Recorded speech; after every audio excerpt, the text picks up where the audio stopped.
শুনেছি আম খেলে নাকি ঘুম ভালো হয়, আবার এই মৌসুমটাও আমের। ঘুমও বেশ হচ্ছে। আসলেই কি তাহলে এই সময়ে ভালো ঘুমের জন্য আম দায়ী? কি বলছে গবেষণা? আম খেতে ভালোবাসেন না এমন মানুষ খুঁজে পাওয়া কঠিন।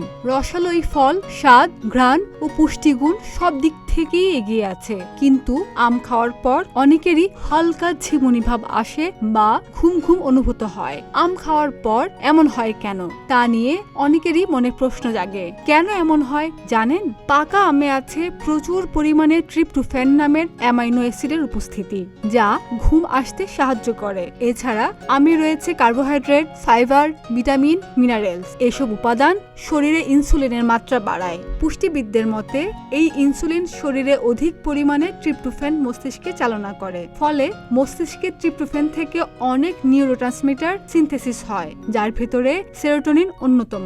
আর সেরোটোনিন হচ্ছে ঘুমের জন্য দায়ী একটি নিউরোট্রান্সমিটার। এর উপস্থিতি মস্তিষ্ক শীতল ও শান্ত করে, ফলে ধীরে ধীরে শরীর নিস্তেজ হতে শুরু করে। আর এর কারণেই আম খেলে ঘুম আসে।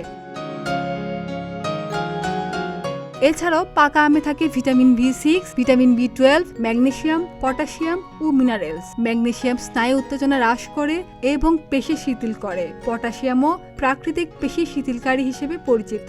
আর এতে আম খেলে শরীরে এক ধরনের প্রশান্তি ভাব আসে। আরাম বোধ হওয়ার কারণে অনেকেরই ঘুম চলে আসে। ডেস্ক রিপোর্ট, প্রতিদিনের বাংলাদেশ।